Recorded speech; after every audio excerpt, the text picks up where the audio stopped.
नमस्कार दोस्तों, हर्षित द्विवेदी एजुकेशन में आपका स्वागत है। मेरा नाम है विनीत सागर। आज हम डिटेली डिस्कस करेंगे scheme for development of judicial infrastructure in India के बारे में।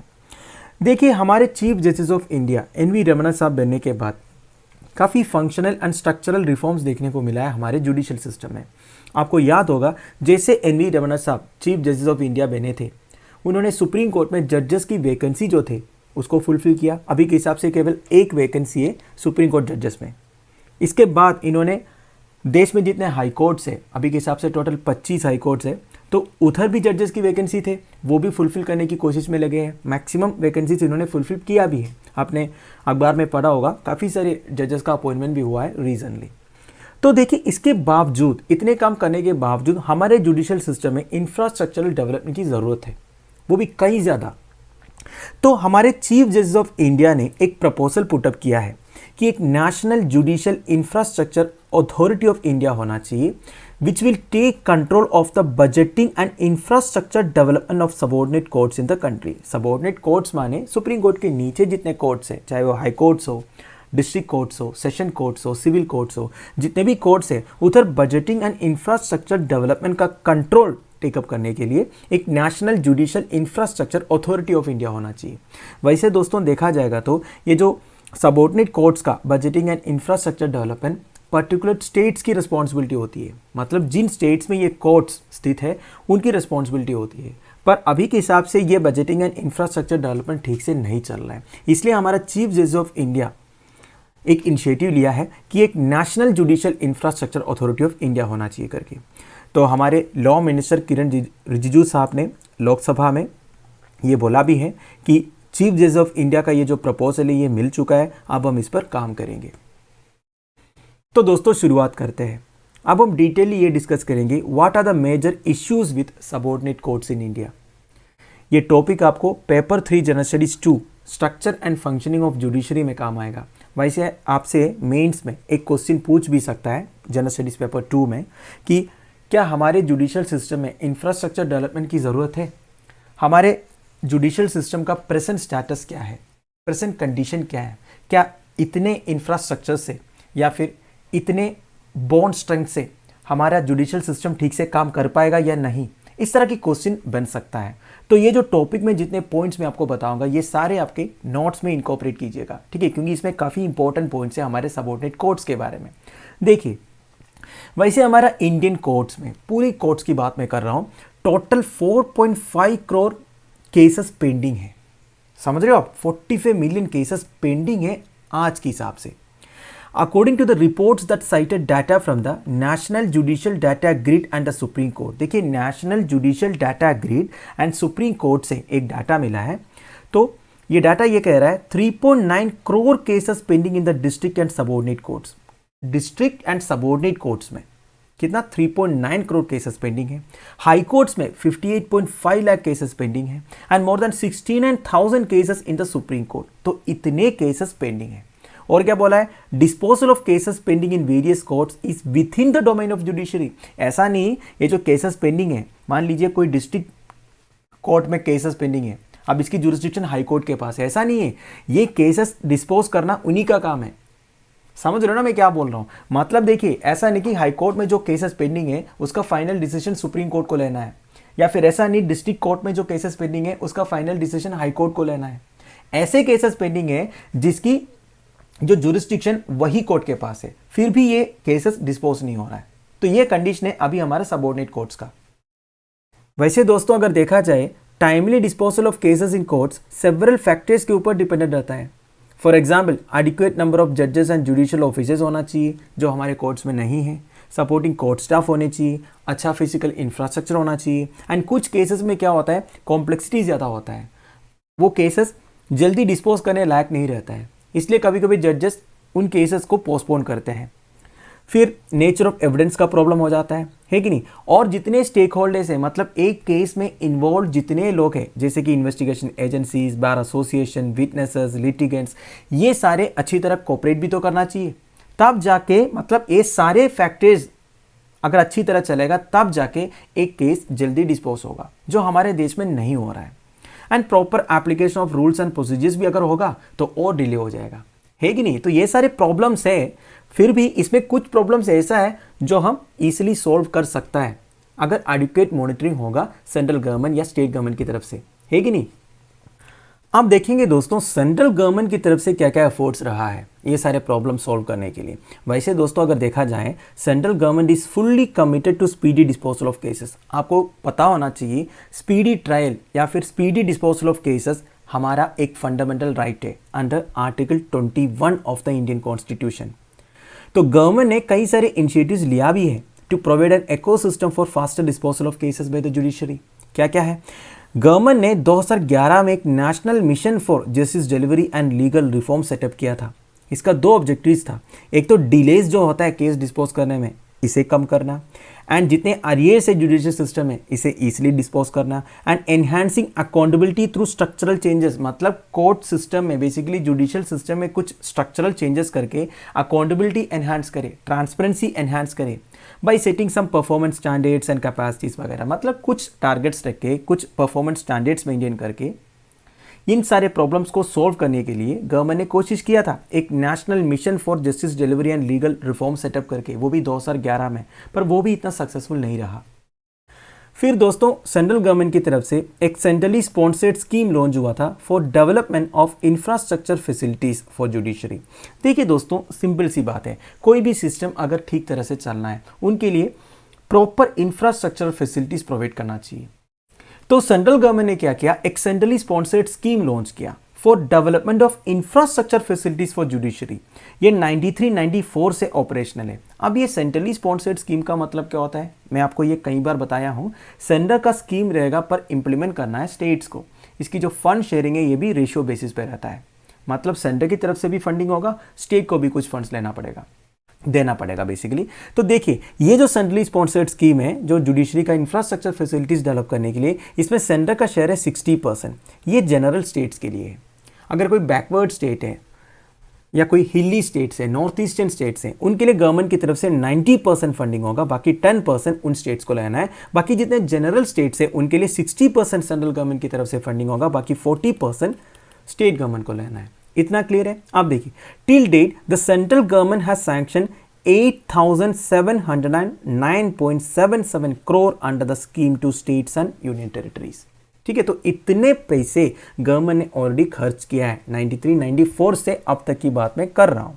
ठीक है, आप देखिए दो the primary responsibility of infrastructure development for subordinate judiciary rest with the state government. ये मैंने आपको बोला था। देखिए जितने भी सबऑर्डिनेट कोर्ट्स एक एक स्टेट में आता है वो स्टेट गवर्नमेंट की रिस्पॉन्सिबिलिटी होती है कि सबऑर्डिनेट जुडिशरी का या फिर कोर्ट्स का इंफ्रास्ट्रक्चर डेवलपमेंट करना। मतलब ये सेंटर का काम नहीं है, एक एक स्टेट का काम है। फिर भी सेंट्रल गवर्नमेंट थोड़ा सा हेल्प करते स्टेट गवर्नमेंट को इस तरह सेंट्रली स्पॉन्सर्ड स्कीम के थ्रू। ठीक है, basically central government state governments का रिसोर्सेज यूज करते हैं। बेसिकली स्टेट गवर्नमेंट को लैंड वगैरह एलोकेट करना पड़ेगा और जितने जुडिशियल ऑफिसेस है उनके लिए रेजिडेंशियल क्वार्टर्स वगैरह एलोकेट करना पड़ेगा। तो ये सारे काम थोड़ा बहुत सेंटर मॉनिटर करते हैं। ठीक है, तो government has extended the scheme for a further period of 5 years from April 2021 to March 31, 2026। देखिए दोस्तों वैसे 93-94 से चल रहा है, तो गवर्नमेंट अगेन इसको एक्सटेंड किया है 2026 तक। ठीक, आप देखिए digital infrastructure of the court, ये क्या है। देखिए हमारे देश में जितने सबऑर्डिनेट कोर्ट्स हैं उनके डिजिटल इंफ्रास्ट्रक्चर इंप्रूव करने के लिए गवर्नमेंट ने e courts mission mode project implement किया था। इसका प्राइम ऑब्जेक्टिव यही था कि जितने सबऑर्डिनेट कोर्ट्स हैं उधर information and communication technology enable करवाना। तो ये मिशन लॉन्च करने के बाद number of computerised district and subordinate courts has increased to 18,735। ये डाटा 1 जुलाई 2021 का है। तो इतने computerised district and subordinate courts है हमारे देश में अभी। और WAN कनेक्टिविटी भी प्रोवाइड किया गया to 98.7% of court complexes. WAN connectivity मतलब वाइड एरिया नेटवर्क कनेक्टिविटी जो है ये बेसिकली एक टाइप का इंट्रा नेटवर्क है। जितने भी कोर्ट कॉम्प्लेक्सेस है वो सारे इंटरकनेक्टेड है। तो इससे फायदा क्या है, all stakeholders including judicial offices. Stakeholders मतलब जितने लोग इस जुडिशियल सिस्टम में इन्वॉल्व है, तो जितने जुडिशियल ऑफिसेस वगैरह है वो डिस्ट्रिक्ट कोर्ट्स का, सबऑर्डिनेट कोर्ट्स का या हाई कोर्ट्स का जितने भी जुडिशियल प्रोसीडिंग्स है, डिसीजन है, ये सब डाटा एक्सेस कर सकता है नेशनल जुडिशियल डाटा ग्रिड में से।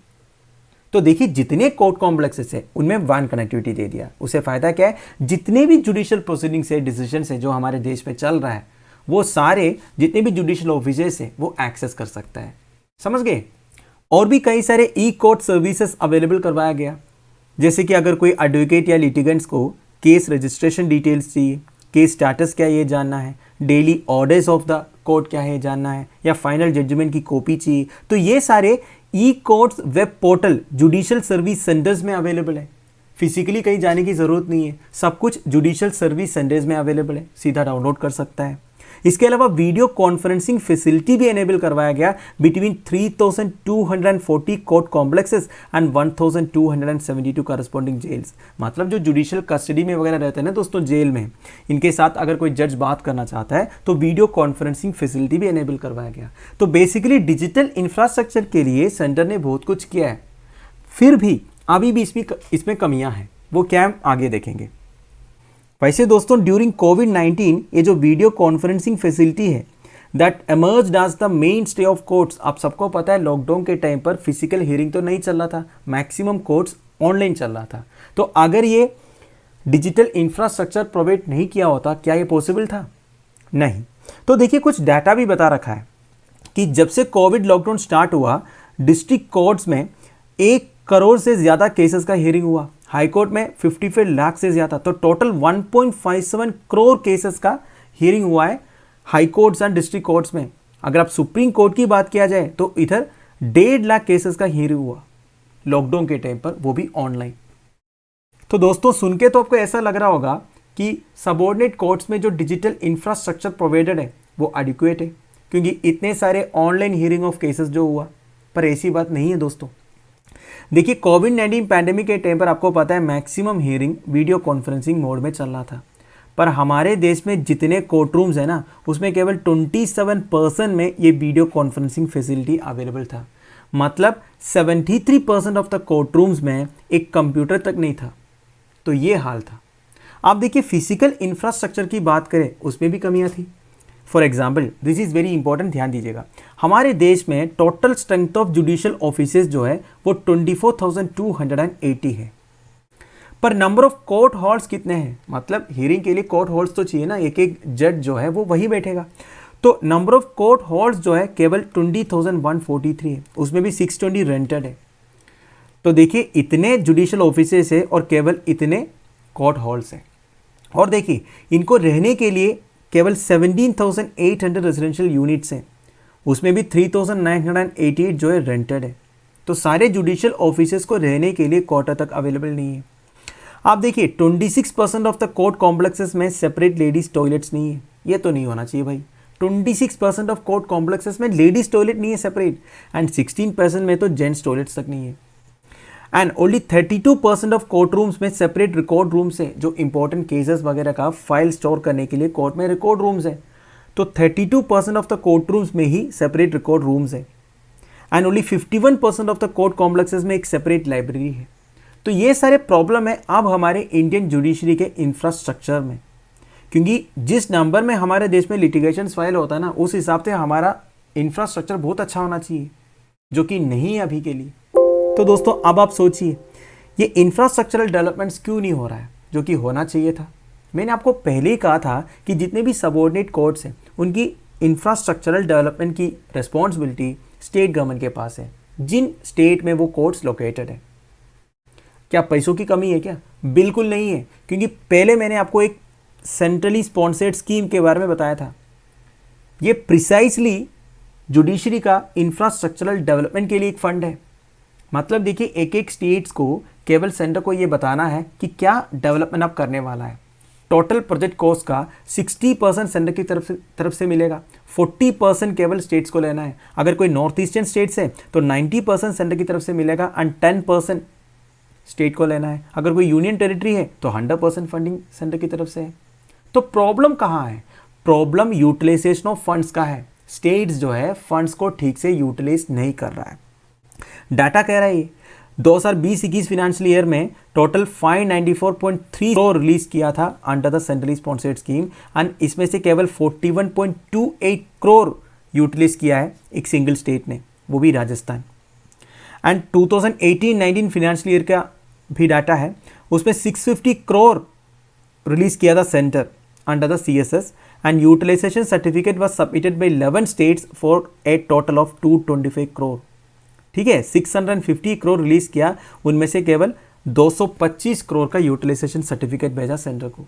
तो इतने कम यूटिलाइजेशन है। देखिए, इतने सारे इंफ्रास्ट्रक्चरल डेवलपमेंट की कमी है हमारे देश में, जुडिशियल सिस्टम में स्टेट्स की रिस्पॉन्सिबिलिटी है, स्टेट्स को सेंटर पैसे भी दे रहा है, तभी यूटिलाइजेशन नहीं हो रहा है। तो इसलिए हमारा chief justice of India NJIAI का प्रपोजल लेके आया है, जिनके पास ग्रेटर ऑटोनॉमी रहेगा। मतलब अगर सेंटर कुछ फंड दे रहा है, कम से कम ये लाप्स ना हो, जितनी रिक्वायरमेंट है उतना काम हो जाए। तो ये सब के लिए एक सेपरेट एजेंसी की ज़रूरत है। अभी के हिसाब से सीधा स्टेट गवर्नमेंट को रिस्पॉन्सिबिलिटी थमाया है, इसे काम तो नहीं चल रहा है। तो इस तरह एक अलग सा एजेंसी होने से ये सारे काम अच्छी तरह कोऑर्डिनेट होगा और इम्प्लीमेंट भी होगा। तो दोस्तों, that's end of it. National judicial infrastructure authority of India की ज़रूरत क्या है, ये अब तक आप समझ गए होंगे। देखिए, एक अलग एजेंसी की ज़रूरत तो है, जिसके पास ग्रेटर ऑटोनॉमी हो चीज़ें डिसाइड करने का। अब ये जो स्टेट गवर्नमेंट्स को रिस्पॉन्सिबिलिटी थमाया हुआ है, इसे काम तो कुछ हो नहीं रहा है, ये तो डाटा कह रहा है। देखिए, हमारे जैसा एक डेमोक्रेटिक कंट्री के लिए एक strong and efficient judicial system होना बहुत ज़रूरी है। अब कोई भी सिस्टम अगर एफिशिएंट रहना है तो उनके लिए एडिक्वेट इंफ्रास्ट्रक्चर प्रोवाइड करना भी ज़रूरी है। तो इसके लिए एक अलग सा एफिशिएंट एजेंसी होना भी ज़रूरी है। इसलिए हमारा चीफ जस्टिस ऑफ इंडिया ने इस तरह एक प्रपोजल लेके आया है।